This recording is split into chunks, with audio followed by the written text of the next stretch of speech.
Značku OAV ABG prodává BG Technik v České republice už 18 let a za tu dobu si vybudovala skvělé jméno. Pokud byste tuto značku chtěli nějak trefně popsat, pravděpodobně byste řekli skvělá kvalita za skvělou cenu. A přesně pro tyto vlastnosti s námi pracují truhláři v nejrůznějších dílnách. Co se týče truhlařiny, tak děláme víceméně všechno. Přes dveře, okna z masivu a lamino hodně, interiéry, kuchyně. Lignum truhlářství je malý truhlářství poblíž Prahy. Děláme víceméně nábytek na míru, nebo víceméně děláme nábytek na míru, na přání zákazníka. Nejsme omezení ani limitovaný. Co si kdo přeje, to dostane.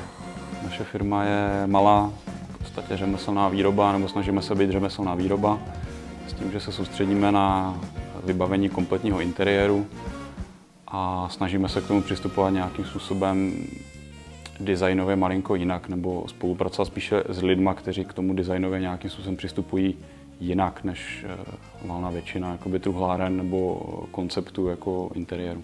Každý dělá něco trochu jiného a dost možná i trochu jinak. Všichni ale ke své práci potřebují kvalitní stroje. Takže pánové, jak jste se k OAV ABG dostali právě vy?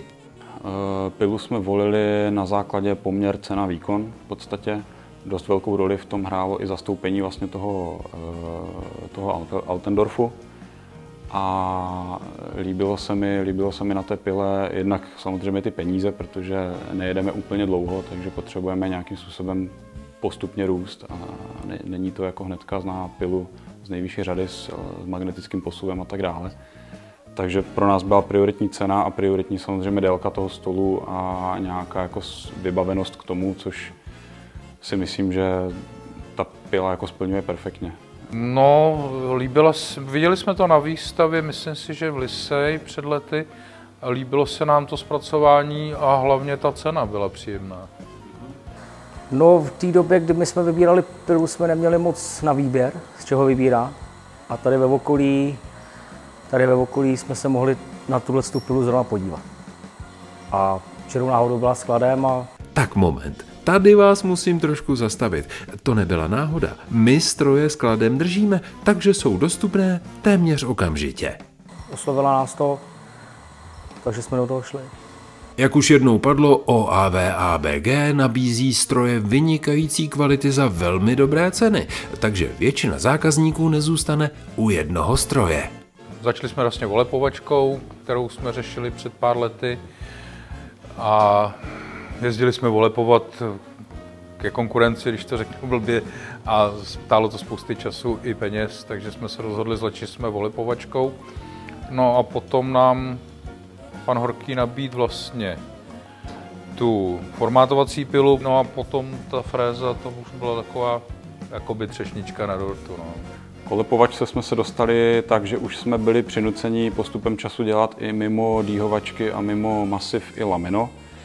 Takže z toho důvodu i jednak teda ta pila, ale následně potom musela ruku v ruce jít samozřejmě i olepovačka. A říkali jsme si, že vyzkoušíme prostě něco, na co za prvé máme a za druhé něco, co vím, že mám odzkoušené na tom stroji. A hodně mile mě to teda překvapilo na to, jako kolik peněz to stálo, tak si myslím, že z toho lezou jako perfektní věci. A znovu se vracíme ke skvělému poměru výkonu a ceny. Jenže to není všechno. Stroje OAV ABG jsou sice dobré, ale bez skvělé podpory od prodejce, tedy firmy BG Technik, by to nešlo. No, my jsme s tím spokojení, můžu říct ze vším. No.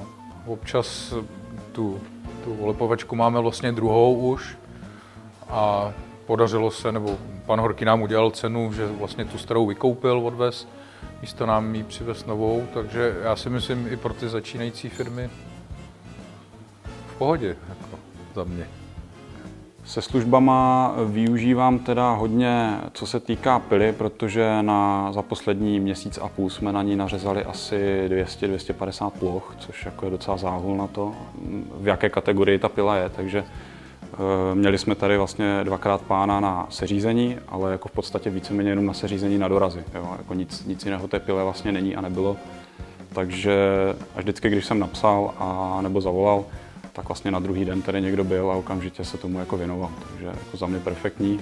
Scháníte formátovací nebo pásovou pilu? Hodila by se vám olepovačka. A chtěli byste nakoupit za rozumné peníze? Tak teď už víte, na koho se obrátit.